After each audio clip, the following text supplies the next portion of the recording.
Bienvenue dans cette nouvelle vidéo qui a pour objet de vous montrer et de vous présenter comment consulter, modifier, réaliser un planning. Donc tout d'abord, sachez qu'il y a trois clés d'entrée pour pouvoir réaliser ou faire un planning. Donc, je vais dézoomer un petit peu. Vous avez la première étape qui consiste à aller sur la carte. Et là, vous allez avoir du coup la géolocalisation de vos magasins et même, pour être plus précis, la géolocalisation de vos plannings sur le critère que vous avez défini en amont, à savoir les plannings positionnés à plus ou moins une semaine, ce qu'on peut constater juste ici. D'accord ? Si vous mettez par exemple plus ou moins 2 semaines, on aura 2 fois plus de gommettes installées sur le planning parce que du coup, on va étendre l'écart type d'affichage. La première étape consistera donc à rentrer dans le magasin. Donc là, on va reprendre la partie Biganos. Donc 3 statuts de couleur pour rappel. En rouge, les prévisionnels, en vert et en jaune, les réalisés avec ou sans CR.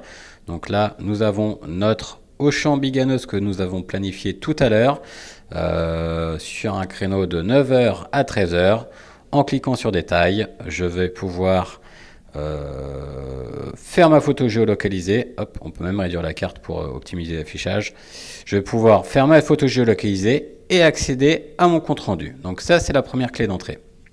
Deuxième clé d'entrée, qui est certainement la plus utile. Alors vous avez le bouton maison. Voilà, comme ça c'est plus simple, ça vous permet de revenir sur le bouton d'accueil. Je remasque la carte. Deuxième clé d'entrée consiste à appuyer sur le premier bouton, et c'est certainement le plus important, liste des visites. Pourquoi je vous présente celui-ci? Parce qu'en fait, vous allez pouvoir avoir vos numéros de planning sous un format liste. Classé donc par ordre chronologique. Et là, si on veut retourner sur notre Auchan Biganos, on voit qu'il est classé au 30 mai.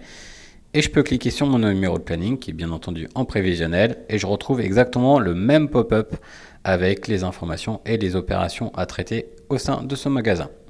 Je fais fermer. Alors pourquoi est-il préférable d'utiliser ce menu-là? Pour la très simple et bonne raison que si plusieurs plannings existent sur une semaine, on va prendre un exemple concret, il y a un remodeling dans un magasin, vous y intervenez plusieurs fois dans la semaine, vous allez avoir, si vous passez par la carte, vous allez avoir plusieurs gommettes superposées les unes sur les autres et pas forcément ouvrir le bon numéro de planning. Donc ça sera quelque chose qui sera optimisé, qui viendra a posteriori dans les futures évolutions de l'application. Au moins, là, en rentrant sous un format listing, vous ne vous trompez pas, vous avez votre créneau horaire, votre jour, et là, on ne se trompe pas de planning. Donc voilà. Enfin, il y a une troisième et dernière possibilité, c'est d'accéder en fait depuis le calendrier de planification. Donc là, nous avons le bouton calendrier. On va reprendre notre exemple du Auchan Biganos que nous avions positionné.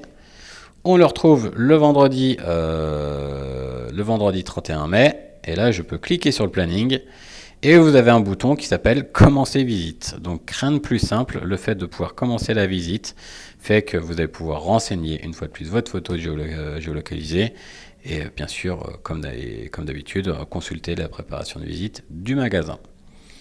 Donc voilà, une fois que vous avez compris en fait la logique, vous allez vous apercevoir que selon le contexte en magasin ou de votre planning, vous allez mécaniquement soit plus apprécier utiliser la cartographie, soit plus apprécier le listing des visites, soit si vous avez l'habitude de continuer le calendrier de planification, de rentrer via ce module-là.